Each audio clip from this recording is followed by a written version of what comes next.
Scego, Judith Turner-Yamamoto, and to lead the discussion, Sheila Williams. Good morning. Can you all hear me? Fantastic. Thank you for joining us this morning. We are going to discuss ancestry and what that means and how these amazing, they're writers, but I'm going to call them artists, how these amazing artists have woven the thought and idea and practice of ancestry in their work. I'm going to begin with a question that's rhetorical, but I wanted to make sure that you have it in your mind as you listen to them discuss some of the questions that I wanted to ask them. And thank you, DaMaris, thank you, Igiaba, and thank you, Judith, and thank you for your patience. The question that we're going to discuss primarily is what, if anything, do we owe the ancestors, and who are the ancestors? The word means from whom one is descended. Now that's biological with DNA and parents and grandparents. It can also be historical, the inspiration of a historical figure like an Edmonia Lewis or a Sarah Redmond. It can also be an ancestor that's fictional. And you will hear from some of these artists about how they've woven fictional ancestors into their work. For instance, Janie from Their Eyes Were Watching God, Zora Neale Hurston, or Sethi from Beloved, which is Toni Morrison. All of these are inspirations to work. So each one of these artists has explored ancestry in different ways. Now I did it the old-fashioned way. I just took all my great-grandmothers and sort of put them in a pot, stirred it up, add some spices, and came up with a story about an ancestor who was a midwife. But these writers have done it in different ways. We're here to be illuminated by their work, to be educated and inspired by their work, and I will let them tell you the paths they took in storytelling and in creating the characters that you will read about. Now, their books, they don't have copies of their books with them. They don't need them because I have copies of their books. As you can see, I spent a little time with their work. This one as well. I did it color-coded, so I hope you're impressed. This is purple. And this one is yellow. Each one of them provided me with a lot of inspiration. And so I will urge you to definitely stop by their table, take a look at these volumes, and be prepared to be inspired as I was. Now, ladies, the first question I want to ask is pretty basic. But I think it's something that all of us in this room want to hear about, your take on, and I'll just go in order and you can answer. The question that I was really interested in learning about was how you define ancestor and how it relates to the inspiration for your stories. Which threads from the ancestors you chose did you weave together to create the work that you have so beautifully put together in these books? DaMaris, you want to start? I can start. That's a really complex question. I define ancestors as kin of love and legacy. Sometimes they are blood kin, other times they are kin of spirit, and I think that's how some characters who have shaped my life in literature just as much as people have shaped my life through experience end up in the book. Can you give us some examples? Sure. I write a lot about Beloved. I should probably, I'm never going to stop writing about Beloved because it's a book that I love so much and a story that I love so much. And I think the story of Setha and Beloved means so much to me, not only because of the craft, but it challenges me on every page. What does it mean to be a free woman? And how much energy and strategy and skill and endurance does it take to be free? And I think it's really easy, particularly in this modern time, for us to be comfortably kept. And as an artist and as a person, I challenge myself, one, to try to live my best life. People that are like generation like Y and millennials, they call it YOLO, like you only live once, right? But like this existential life, like to live the life that I've carved for myself. And I think in a lot of ways that character challenges me to think about that. Thank you. That's lovely. And that character is definitely a spiritual ancestor to many, many of us.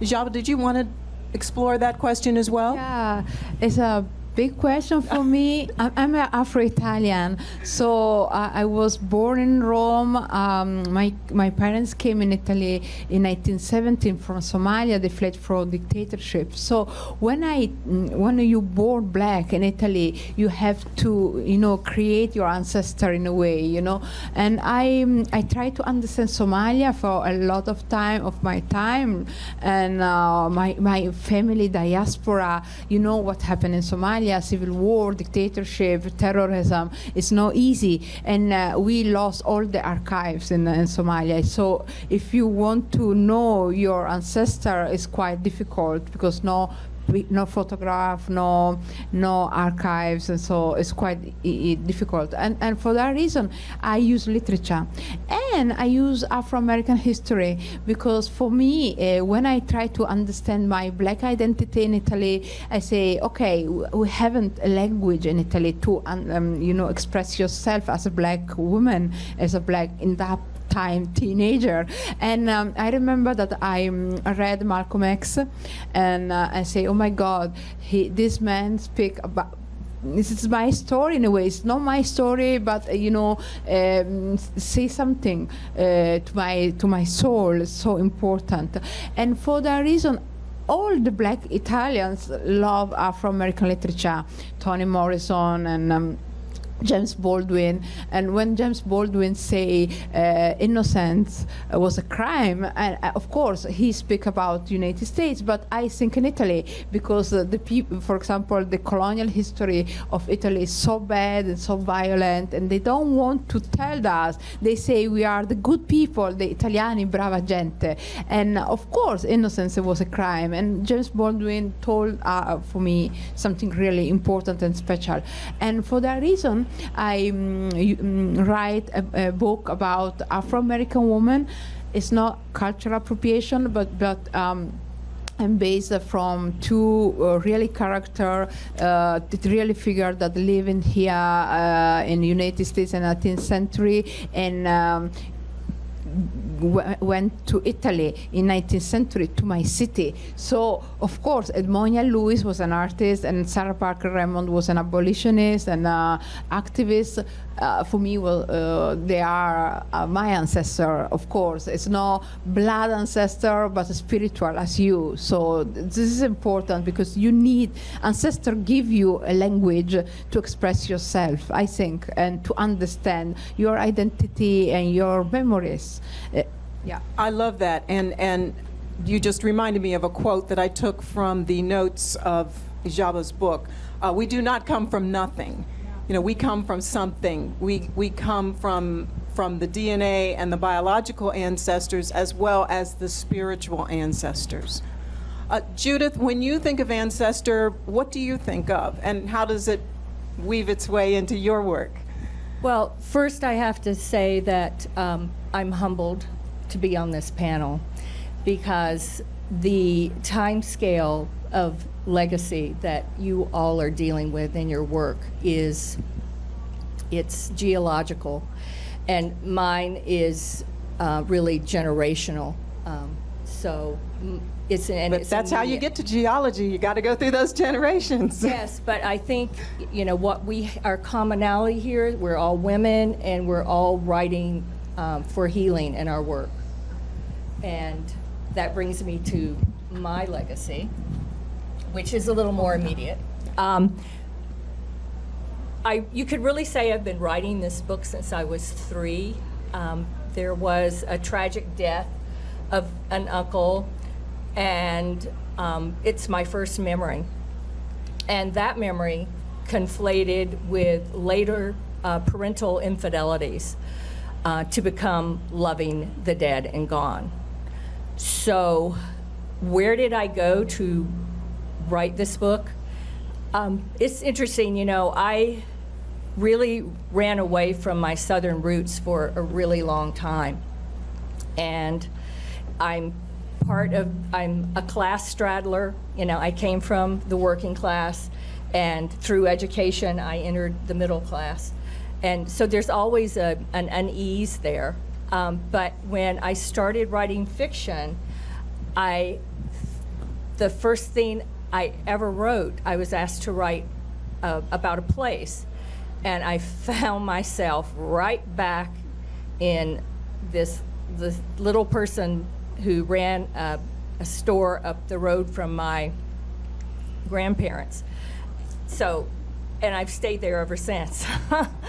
So I call this place my land of first memories, and to create that on paper, I really put myself back in the barns of my great-grandfathers and my grandparents, and push the edges of the photograph back and recreate that world.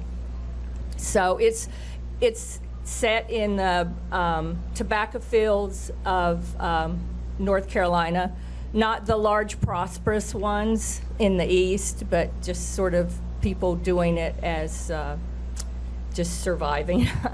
And the textile mills of the 1960s, which really defined that era. I belong to the first generation of my family, and probably, I don't know, 10 generations, who did not have a direct connection to the land. They were all small farmers, and it was my father's generation that was the first to come off the land and go into the mills. So I feel like it's really an homage to an unknown corner of the world to shine a light on and make a place for in literature. Okay. And this is a question that just sort of emerged from listening to you speak. We talk about ancestors as, you know, individuals, from characters from fiction, etc. But how does place weave its way into your stories?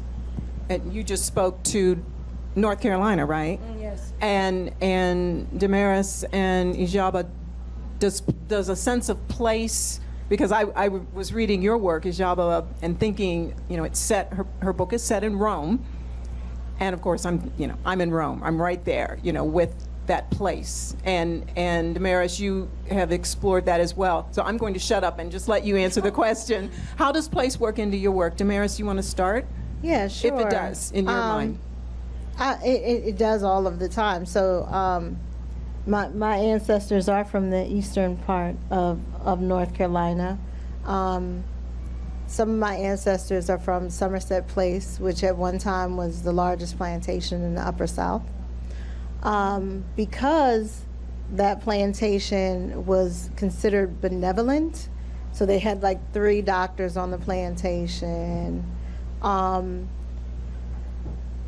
If you were an enslaved person, the size of your house was reflective of your family. So there are a number of 2-story slave houses on the plantation.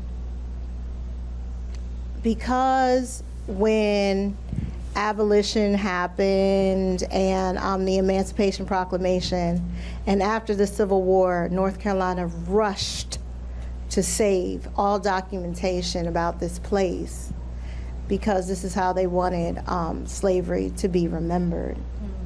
And so I talk about the place because there are so many documents saved on the place. A distant cousin, Dorothy Sproul Redford, in the 1980s kind of did a family history of the place. But something that she talks about that wasn't saved in the original history is this is a plantation of over 300 people, right? I think it was 187 people over 4 generations could be traced back to one woman that began giving birth at age 14 and had 28 children over her lifetime. So think about, every year and the type of medical damage. She probably didn't have any teeth. I can't imagine she had any teeth after 5 or 6. 2 for every child, right? Right. At least, right? She may not have been able to walk, So when you think about the capital associated with bodies, right? So like a body like mine, depending on how I was dressed, basic level, $800 that time. If I was considered a fancy girl or somebody that would be purchased for the pleasure of an individual, I might be worth $5,000. Men were worth about $1,200 and children were worth $200 to $500. So if you can think about the capital associated with 187 people coming from this one person's body, it's a calculation that I can't escape. It's a GDP, is what it is. Absolutely. Yeah, that's what it is. It is. And so the way money is set up here, I'm going to always remember that. Thank you. Igiaba, tell us about Rome. Yeah, but before I think the place of my novel, my historical fiction novel, is a freedom, the search of freedom, because for me this book is political in a way that I study a lot the black presence in European art and in Italian Renaissance, because all the people when they came in Italy say, oh my God, this is wonderful Renaissance, Michelangelo and all this stuff, but there are many black people inside the painting. At the end of the book you find the black gondolier in Venice by Carpaccio, or Gentile Bellini, the other people that depicted the presence of black people.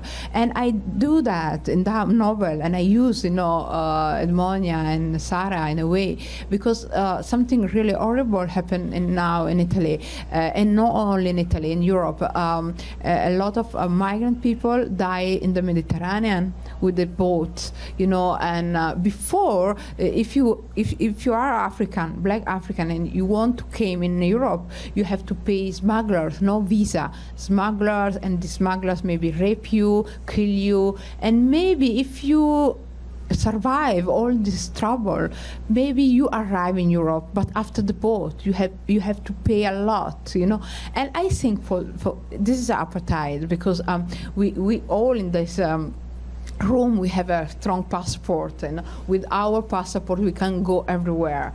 And there is people now in Africa that haven't this right of movement, and this is a mobility. This is crazy for me.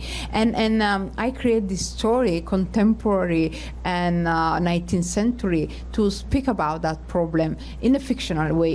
And of course I use Rome, because Rome is a famous city. And I use Venice too, because the people know it, but in Rome you find different layers, and my main character, called Lafanu Brown, I create this character from Edmonia, and Sarah was obsessed by a monument that she find in a small village next to Rome called Marino. Is a slavery monument they call the Four Moors, and this is so cruel in a way, because you see enslaved people in chain, and 2 women and 2 men, and this is so strong. For when you go there, I say, oh my God, what happened? And the story of slavery began in Europe. The Middle Passage began in Europe because Portuguese and Spanish and Italian sell the people, Arab, Turks, black people, to the market in Italy, for example, in Sicily a lot. For that reason, you find a lot of presence in the black art in the art in Europe, and of course this is a connection for me. And when my character from United States, with the story of the United States, came to Italy and see the monument, she understand what happened, and the cruelty and the suffering, and for me, it's a way. I use Rome, I use landscape, and I study a lot. I study a lot of books as a Marble Found Hawthorne, for example. All the people that travel in Italy in 19th century, Melville, Hawthorne, Edith Wharton, Henry James. But I use it, to create another perspective, the perspective of black women, and blackness in general. And I appreciate that, because in addition to that, the sense of place is an ancestor. Place is an ancestor as well, but you have all explored place in such a way and illuminated some layers about place and what that means in ways that we may not have thought of before. Judith, I'm going to start with you for the next question.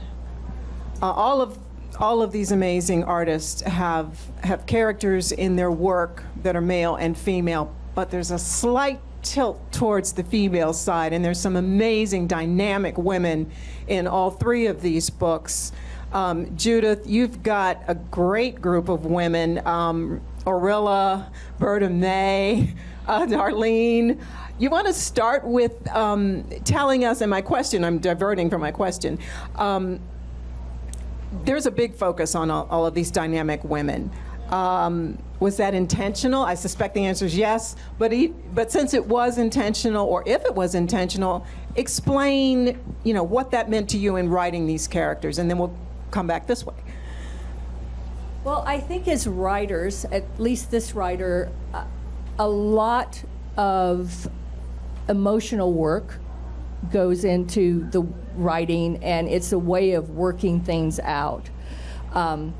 So I was revisiting my personal past. I have to say that Orilla, let me just go through maybe the four main characters, the narrators. Please do. Yes. In a nutshell, we're dealing with how these four people deal with the upending of their lives after this unexpected trauma. There's a freak car crash, and everyone is dealing with the aftermath of that. So Clayton is the only male, and he is the one who finds the dead boy, Donald Ray, who's 19. And he's thrown into a kind of midlife crisis, and he starts to feel as if he's living for this dead boy. He's haunted by the whole thing. And then there's his wife, Berta May, and she has this very difficult relationship with her mother, and it's beyond love and hate. It's mostly hate, but they're sort of chained at the hip. And she also knows that her marriage is falling apart, and she doesn't quite know what to do about it. And then there's Orilla. And we have a saying in the South that, somebody is too mean to die. And that is Orilla. But as you go on in the book, you realize she has had this life of limited choices and unimaginable losses, and that she carries this terrible double secret that she'll be carrying with her to her grave. So you begin to feel some empathy for her. If I can just interject something, when you said that, it reminded me of a note I took down from one of your talks. Orilla especially, living up to other people's expectations about what she should do. And I think that's a theme that that sort of goes through a lot of work. But sorry, right. Well, and finish these your thought. women are, it's the 20s and the 60s. They're not exactly empowered, and they're not exactly aware of any kind of... That's correct. Right? That's correct. Yeah. So, and then that brings us to the last character, Darlene, the 19-year-old widow. She's fiery, she's impulsive, and she's lost this husband. They've been married a year, and she's trying to keep him alive, trying to keep herself alive, and she crashes into Arilla's family with the force of a meteor. I like that phrase. DaMaris, did you want to talk about female characters that are woven through your work, both real, imagined, semi-autobiographical, whatever? Sure. One of the characters that that I do want to talk about is, so one of my favorite writers is Gabriel Garcia Marquez. I love him. My favorite book is On Love and Other Demons, but you know, his most read book is 100 Years of Solitude. And I open up the section where I talk about the black girls that are lost, right? Or that have become, I'm not going to use the term sacrificial, but that are murdered, lost, or taken. I open up with kind of even critiquing him and talking about the gypsy girl that the first son of Macondo meets, falls in love with, and takes as a wife. Like, I'm even talking to my favorite person, Gabriel Garcia Marquez. I'm like your long lost daughter over here in the U.S. But still, even in that book, this son that's a disappointment to his father, a disappointment to his mother, a boy that seems lost. His manhood is at the expense of this gypsy girl that he meets in this tent. And then he sees her, and it's written very romantically, he sees her and he falls in love with her. But if you read it very carefully, it's also kind of a scene of capture and holding her close. And then you wonder about the agency of the gypsy girl. Did she even have space to say that she wanted to be with this man? Because it's written, of course, from a patriarchal view, and he falls in love with this gypsy girl, he just runs off with these gypsies. But you don't know if this gypsy girl wanted this dude. She probably had another boyfriend. You know, probably was dating somebody, one of these carnies she was hanging with. And she liked him a lot, you know, and so I just began to think about how it became the responsibility of his manhood to take this girl. Yes. You know? Yes. And about how in this society, you know, how that's okay. How that's okay, but it's also a mark of his manhood, not a mark of her exploitation, right? And not that she has a humanity and some choices. Thank you. Thank you. Igiaba? Your thoughts? I think all the female side of my books came from my mother, my Hoyo. Hoyo is the word, Somali word to mother. And my mom lived several migrations in her life. The first migration, he used to be a shepherd in Somalia, nomadic, you know, and she lived in a nowhere place, you know, in the middle of desert, and with animals, wild animals around her, and she stayed with the camels all the time. And the break of her life was, during 11 years old, she came to the big city, Mogadishu, and she lived her nomadic life. And this is the first migration. I think the first big migration of her life.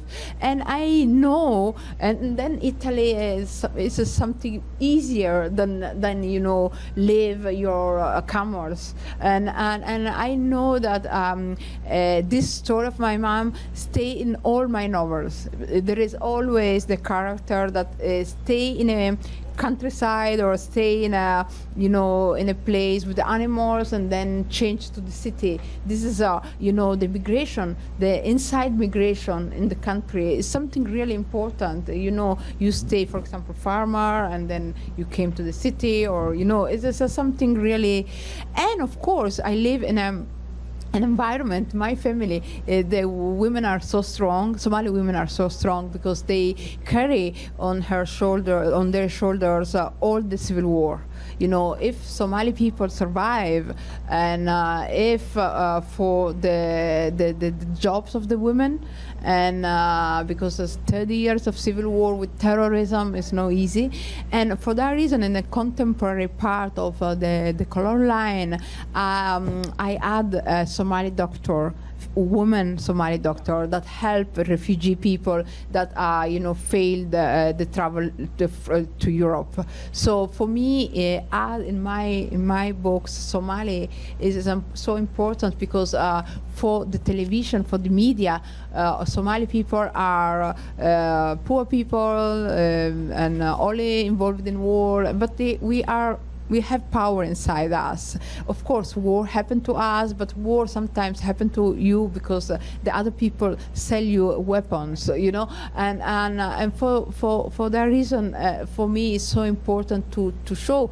these Muslim women in Africa as with power, as empowerment, movement, and of course, it's for my mom. She knew very well, and for the next book, I wrote a next book, and it will be published in Italy in February. I put my mom in the cover because, this is funny. I asked her, but I find this is wonderful, a picture, a photograph in an archive in Italy, and she was 17, and she's amazing. It's the only, picture that I have with my mom, 17 years old. So wonderful, yeah.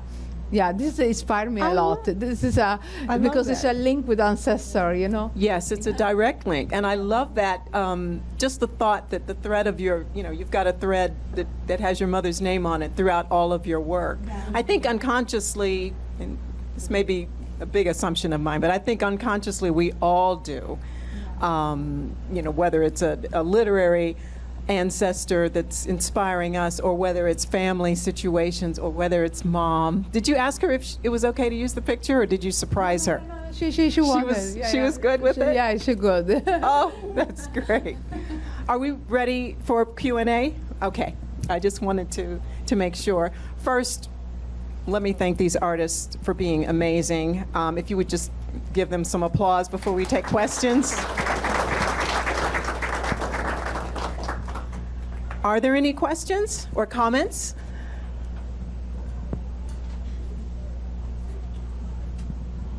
Thank you, audience, for coming. Yeah, thank you. Thank you so much. Especially all the writers and training. Are there any writers in the room who are also exploring ancestry? Yes.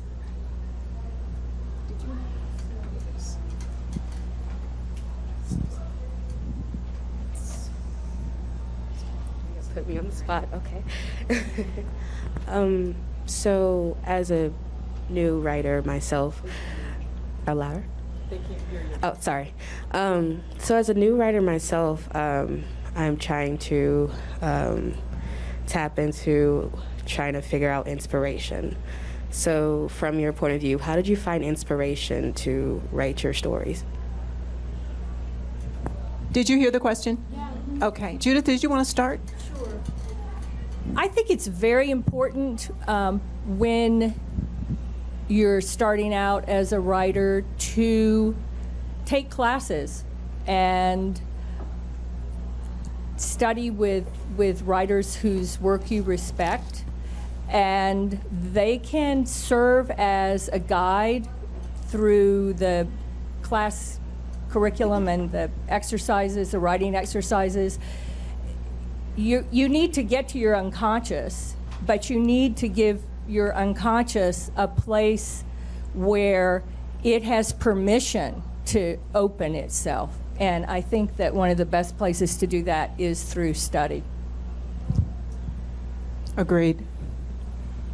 DaMaris, did you have any comments on that? Yeah.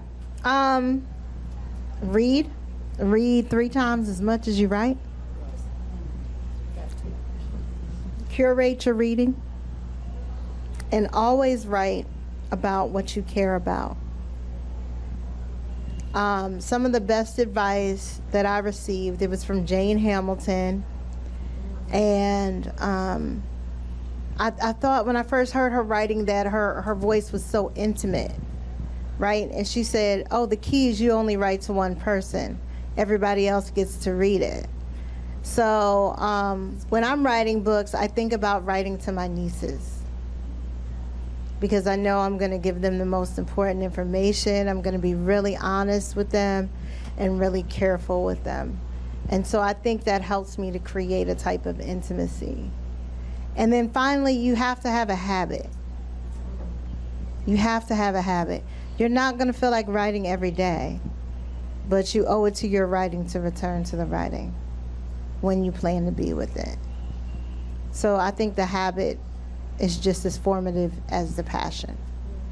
Igiaba, did you have some advice as well? Yeah, I think, for example, me, I used to see people. I live in a popular area in Rome, and in the bus you see a theater. You know, the people are theater in a way, and it's so interesting to see they're acting, they live, and they hear the voice and the conversation sometimes, because we are deaf, you know, in a way. You know, we hear the conversation, and of course reading and the best advice that a writer give to me was an Italian writer called Eri De Luca, is from Napoli. He say you have to explore your dark side and your intimacy, and this is sometimes it's not easy. At the beginning of my career, it's not easy at all, because I try to create ironic short stories to laughing people, and he say, no, this is not your itinerary. You have the story behind you, you know, Somalia and war and, you know, blackness, and you have to explore that, and you explore the ambiguities too, because sometimes in my book there is ambiguity. It's not only black and white, there is a gray. So the gray is so useful if you want to write a book. Yeah. I love that. Explore the dark side. That's and I would add to this. DaMaris said, read. Be adventurous in your reading. I will admit it. I tend to get in a rut, and I read the same genre because it's comfortable, and I love it.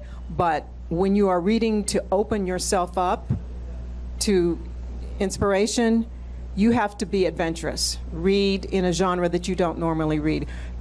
Close your eyes and just pick a book off the shelf or whatever with your Kindle, whatever you've got, and try something new. Because if you don't stretch yourself with your reading, you aren't going to stretch yourself in your writing. So you have to really get out there and explore what's out there. Yes? Did you? That way everyone can hear you.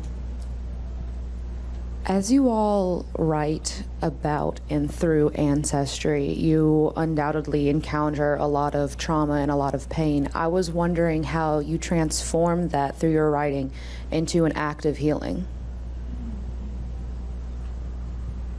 Who wants to start? I can start with that. And this is going to be like really kind of where usually where I don't go, it's kind of like preachy and gospel-y. But I think it's like Genesis 1:28 is like God gave them permission to name everything. And then like Genesis 1:29 is God gave them dominion over anything they could name. That is also something that I try to live by. Our traumas can haunt them before we can name them. If we can name them, then that's one way of controlling that ghost and that hate.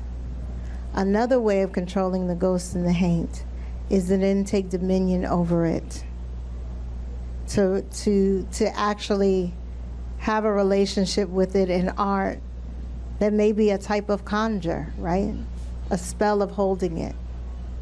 And then those things may still be evident, but they may not be your ghost.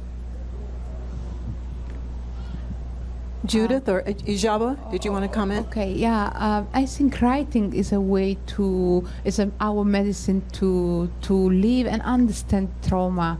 For me, it's so useful. When I was teenager and I began to write, it's a quite, a medicine, and it's a medicine. It's not only for you, but for other people too, and you create a relationship, and this is amazing. Sometimes happened to me in Italy. Italy, I used to write about colonialism because Somali was a former colony of Italy. You know, the two countries are connected, my two countries. And the people, white people, came to me and say, I'm so sorry because my uncle killed your ancestor in Somalia. So this is quite amazing, you know, conversation. But in that conversation, there is two trauma.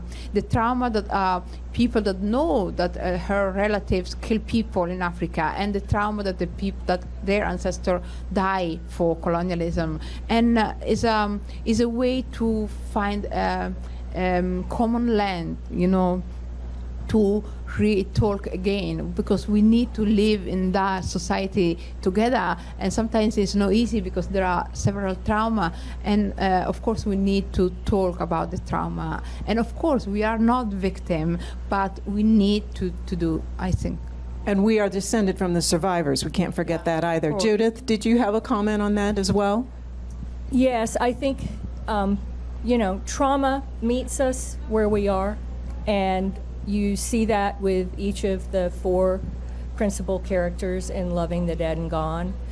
And in writing that book, it was very healing for me because I created an affair that felt like it was almost supernatural. That, like, it was compelled into being by this very traumatic event. So for me, that was a way of healing what happened to me with my parents when I was 12. And also revisiting that death, that this death would become this vehicle, this vessel, if you will, of redemption for all of these characters. Because as one of my characters says, and I believe it's Arilla, death... It would be. Yes, it would be. Death can make you over if you let it. And I think there is a lot of hidden power in going through that experience of loss and grief and grace and redemption. Thank you. I have been told that I need to wrap up. So I want to express my personal thanks to DaMaris Hill, Igiaba Scego, and Judith Turner-Yamamoto for giving me many hours of enjoyment, as you can see. I hope that you all will follow my example and chat with these writers, read their works, and be inspired and receive some illumination from what they have written about and what they have to say. Thank you all, and thank you for being with us. Thank you very much.